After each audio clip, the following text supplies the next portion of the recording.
빌립보서 강의 42번째 빌립보서 4장 15, 16절 말씀 같이 하겠습니다. 빌립보 사람들아 너희도 알거니와 복음의 시초에 내가 마게도냐를 떠날 때에 주고받는 내 일에 참여한 교회가 너희 외에 아무도 없었느니라. 데살로니가 있을 때에도 너희가 한 번, 두 번 나의 쓸 것을 보내었도다. 아멘. 우리가 우리에게 일어난 일들을 이렇게 보면서 하나님을 믿으면서도 어떤 분들은 이것이 그저 우연히 일어났다 또는 뭐 때가 되어 일어났다 라고 생각할 때가 종종 있습니다. 그런데 바울은 자신에게 일어난 일을 그렇게 생각하지 않았어요. 선교헌금을 빌립보 교회에서 보냈을 때 두 가지를 생각했다고 말했습니다. 하나는 이건 주님이 하신 일이다. 또 하나는 주님이 나를 기억하셨다. 이 두 가지를 생각했다고 말씀을 드렸어요. 그런데 빌립보 교회가 바울에게 선교헌금 보낸 것 가지고 그저 보냈다, 고맙다 하는 정도가 아니라 4장 13절에서 어느 정도까지 이야기를 하냐면 내게 능력 주신 자 안에서 내가 모든 걸 할 수 있다라고 말을 하더라는 거예요. 여러분, 선교헌금 보낸 것 가지고 이렇게까지 해석할 수 있는 것은 아까 말씀드린 것처럼 이거는 전적으로 주님이 하셨다라는 생각을 하니까 그러는 거예요. 우연이 아니란 말입니다. 어쩌다 보니까 일어난 일이 아니라는 거예요. 더군다나 빌립보 교회가 자기에게 선교헌금 보낸 것은 바울은 이것이 주님이 나를 기억하시기 때문에 내게 능력 주신 자라는 것은 바로 주님을 의미하잖아요. 어떤 능력이라고요? 자족의 능력 아닙니까? 이거를 자기가 배웠다고 말하고 있잖아요. 왜? 필요하면 주님이 공급하실 것이라는 믿음이 있기 때문에 내가 모든 걸 할 수 있다라고 고백이 가능했던 거죠. 물론 14절 말씀 보세요. 14절에서는 그러나 너희가 나의 괴로움에 참여했으니 잘하였도다. 바울의 지금 상황이 괴로움이라고 말씀드렸습니다. 몇 가지 괴로움이 있었죠. 로마 감옥에 있습니다. 억울하죠. 지금 예루살렘에서부터 따지면 지금 몇 년째인지 몰라요. 오다가 폭풍을 만났죠. 배가 깨져서 죽을 뻔했죠. 또 배를 탄 로마 군인들이 자기들 살아나겠다고 죽이려고 했죠. 뭐 이런 일들을 겪어오면서 하나님의 놀라운 섭리를 깨닫게 되었잖아요. 그러나 사실은 지금 로마 감옥에 있는 건 사실이에요. 또 경제적으로 어렵습니다. 궁핍이라는 단어가 나왔어요. 1장에서 내가 죽는 게 낫다라고 말할 정도였습니다. 매우 지금 힘든 상황 속에 있어요. 더군다나 바울을 반대하는 사람도 있었잖아요. 바울을 위하여 안타까워하고 선교헌금 보내는 사람도 있었지만 또 한쪽에서는 바울이 아주 심하게 당했으면 좋겠다라고 말하는 사람도 있었잖아요. 교회 밖에 사람이 아니라 교회 안에 있는 사람도 있었단 말입니다. 쉬운 일이 아니죠. 거기에 질병까지 있었어요. 그러니까 사람이 가질 수 있는 모든 걸 다 가졌어요. 지금 그게 바로 괴로움이에요. 근데 바울에게 빌립보 교회가 선교헌금 보낸 것이 뭐라고요? 괴로움에 참여했다. 그런데 쉬어했다라고 말하고 있죠. 근데 이 상황 속에서 바울이 배운 게 뭐라고요? 자족이란 말입니다. 이 상황 속에서 배운 게 자족이에요. 그런데 바울이 빌립보 교회가 선교헌금 보낸 것 가지고 어떻게 얘기했냐면 크게 기뻐했다. 앞에서 기쁨이란 단어가 많이 나왔었습니다. 그런데 그것과 비교할 수 없는 큰 기쁨을 누렸던 것은 다른 것이 아니라 바로 주님이 이 일을 하셨기 때문이라고 말할 수 있는 거죠. 그런데 보세요. 빌립보 교회가 바울이 로마 감옥에 있기 때문에 불쌍해서 이번에 처음 보낸 선교헌금이 아니란 겁니다. 15절 말씀에 빌립보 교회 여러분도 아는 바와 같이 안다는 겁니다. 내가 복음을 전파하던 초기에 그때가 언제냐면 마케도냐를 떠날 때 이때가 언제냐면 바울이 빌립보에 가서 복음을 증거하다가 귀신 들린 12살 먹은 여자아이를 고치고 난 이후에 매 맞고 감옥에 들어갔다가 간수가 죽으려 할 때 그를 살리고 그 집에 복음 역사가 일어나고 난 이후에 떠날 때를 이야기하는 겁니다. 떠날 때 그럼 이때가 언제예요? 빌립보 교회는 믿음이 정말 연약할 때 아닙니까? 정말 연약할 때예요.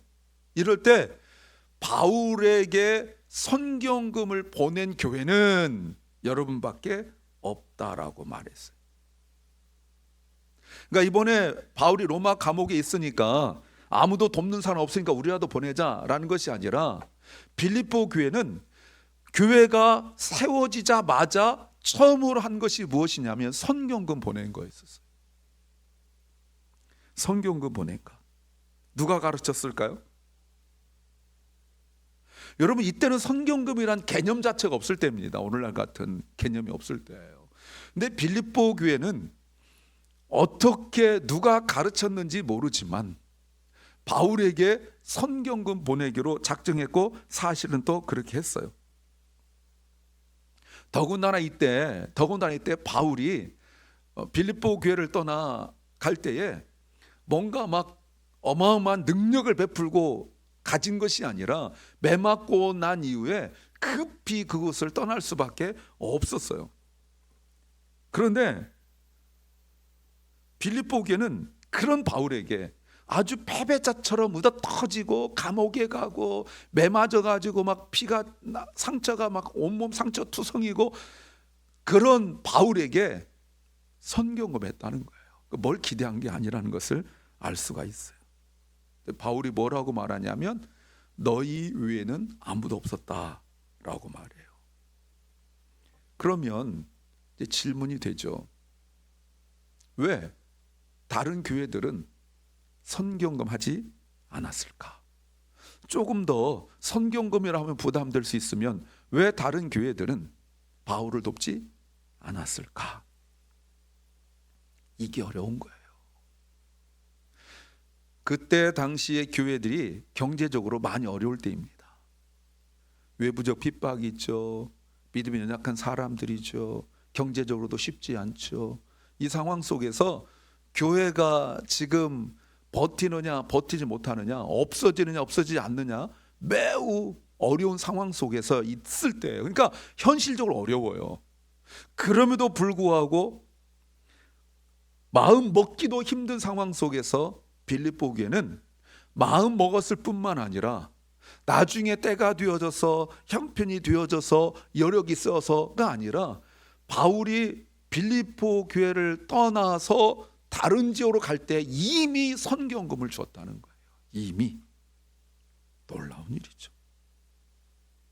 근데 더욱 놀라운 게 뭡니까? 바울이 그것을 기억하고 있는 거예요. 바울이 기억하고 성경에 기록했다는 것은 하나님께서 기억하셨다라는 의미로 봐도 되는 거죠. 시간과 또 몸을 사용한 것도 마찬가지예요. 다 형편에 묶여 있어요. 그럼에도 불구하고 하나님 나라의 복음을 위하여 사용되는 것은 더 쉬운 일은 아니에요. 그런데 여러분, 바울이 말한 걸 다시 한번 보십시오.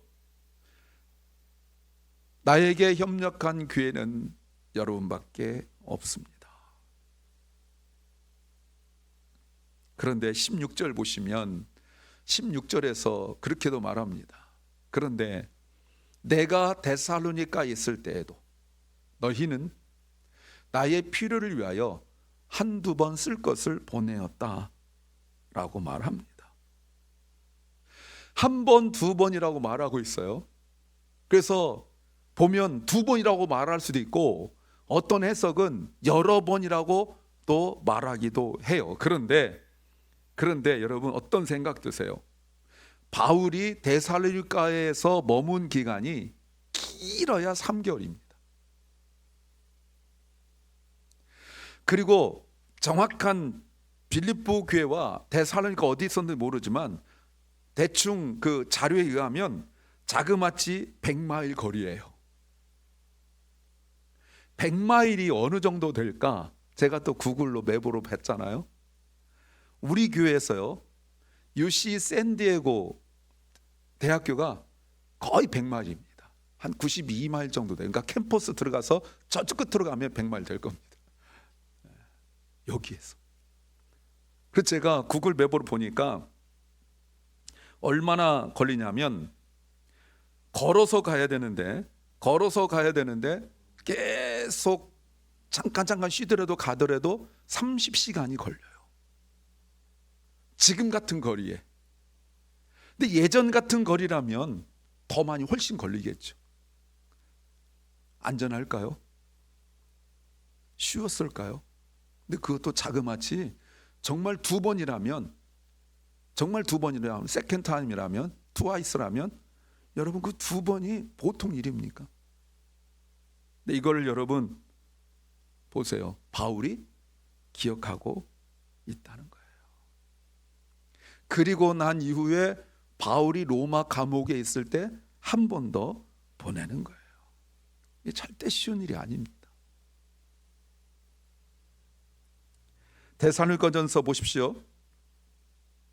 2장 5절부터 9절 말씀에서 보시면 바울이 교인들에게 부담 주지 않으려고 스스로 일을 하면서 내가 돈을 벌었다라고 말합니다.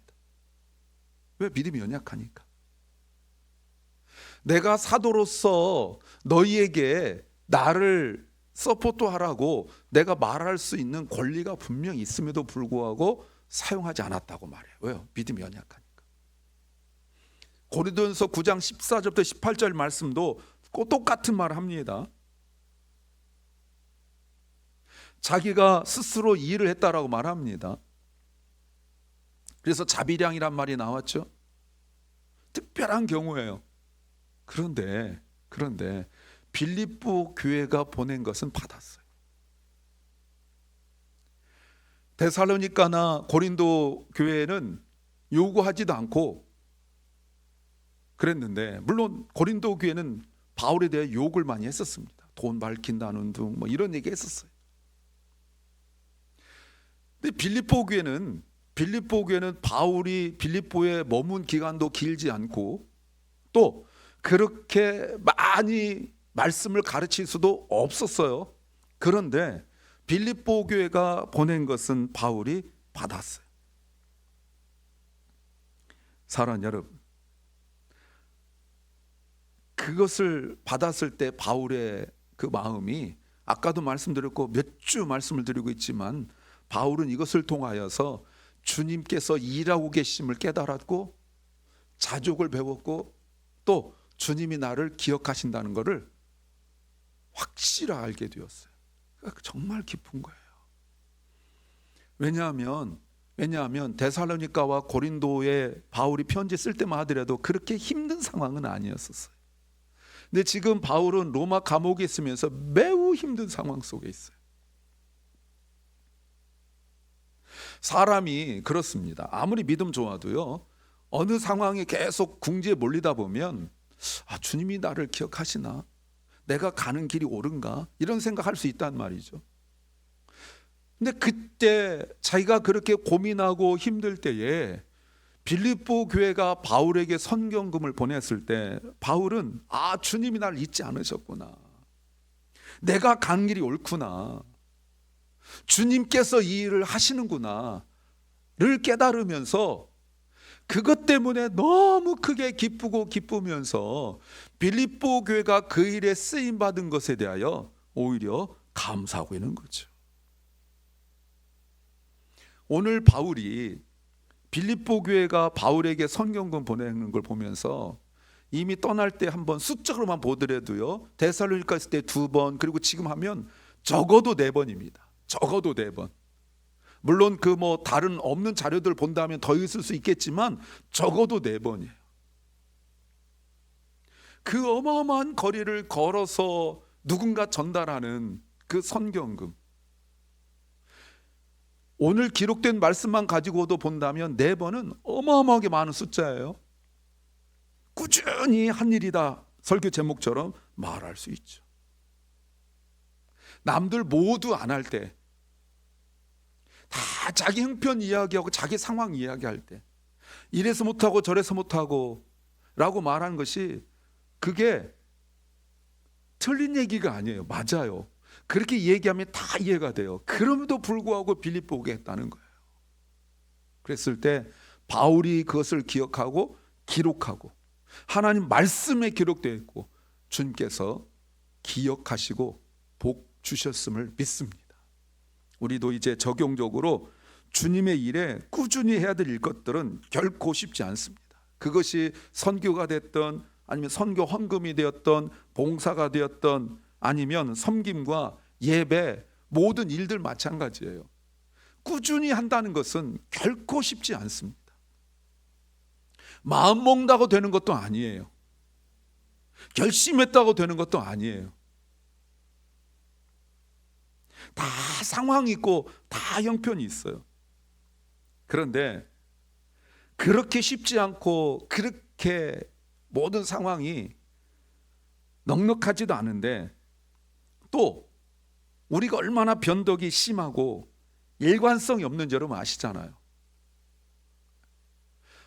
그럼에도 불구하고 바울이 고백한 것처럼 이것이 주님께서 하시는 일이고 이것이 주님께서 역사하신 것을 경험하게 될 줄로 믿습니다. 누가요? 받는 바울뿐만 아니라 우리도 마찬가지예요. 기도도 꾸준히, 말씀 묵상도 꾸준히, 이거 쉽지 않습니다. 제 간증 여러 차례 해드렸잖아요. 제가 성경 되게, 직장 다닐 때도 되게 많이 읽었습니다. 지하철 지옥철원 2호선에서 고개 쳐들고 그 흔들리는데, 어떤 때 다리가 뜨기도 하고 이러는데 고개 쳐들고 성경 읽었습니다. 출근하면 못 읽죠. 점심시간 못 읽죠. 퇴근하면서 이렇게 고개 이렇게 성경 읽었습니다. 집에 와서 읽고 그랬습니다. 근데 그렇게 성경 읽었는데 안 변하는 게 뭐냐? 제 성격이 안 변해요.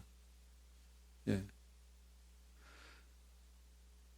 그런데 말씀 묵상을 하면서 제가 다듬어지고 그나마 계속 날마다, 지금도 말씀드렸죠. 저 지금도 적어도 3페이지 4페이지 씁니다.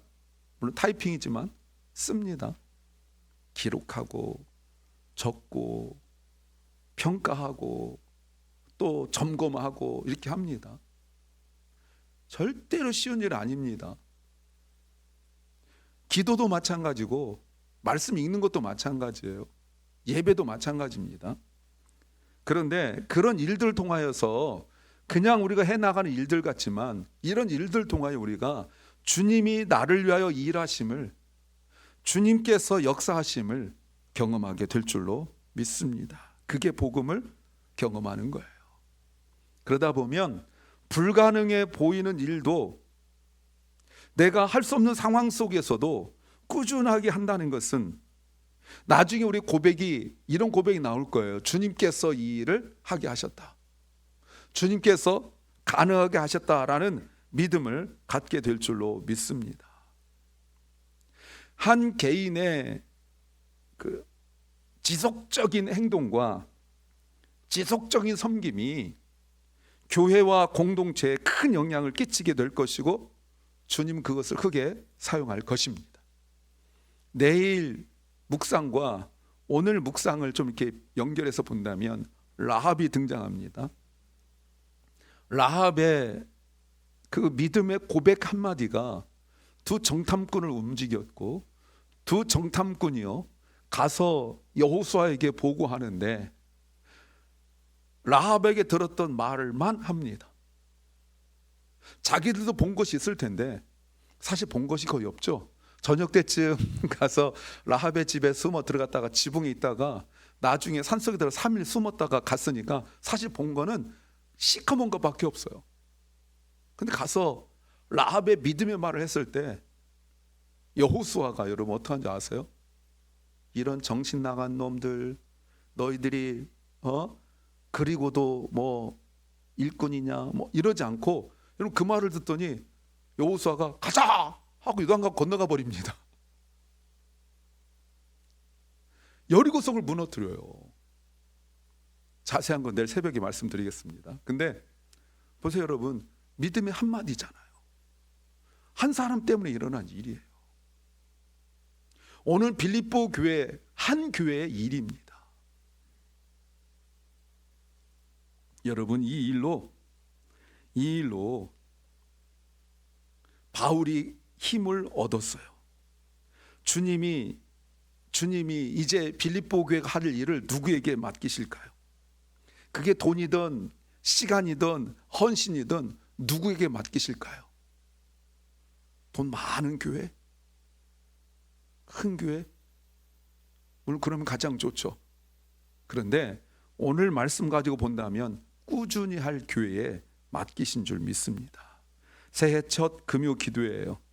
오늘 새롭게 결단합시다. 정말 꾸준히 하겠다고. 우리가 1월 마지막 주에 선경금도 작정할 터인데 정말 꾸준히 하십시오. 기도 작정하십시오. 기도회 예배 작정하십시오. 묵상 작정하십시오. 섬김과 헌신도 작정하십시오. 이유와 핑계가 앞서지 않도록 오히려 믿음으로 감당할 수 있도록 하십시오. 제가 제 얘기를 했지만 저 머리 깨져도 와야 됩니다. 어느 날 편두통으로 철사가 이쪽 와가지고 이쪽 뚫고 나가는데 이 짧은데 밤새도록 걸립니다. 철사가 이쪽 들어와가지고 이쪽 나가는데 밤새도록 걸려요. 그래도 와야 됩니다. 새벽에 잠 하나도 안 자고 와야 됩니다. 왜요? 그래야 되잖아요. 여러분에게 그렇게까지 강요 안 하겠습니다만 그 자리에 계십시오. 그러면 주님께서 하게 하셨다는 이유를 아시게 될 것입니다. 그리고 주님께서 더 많이 맡기실 줄로 믿습니다.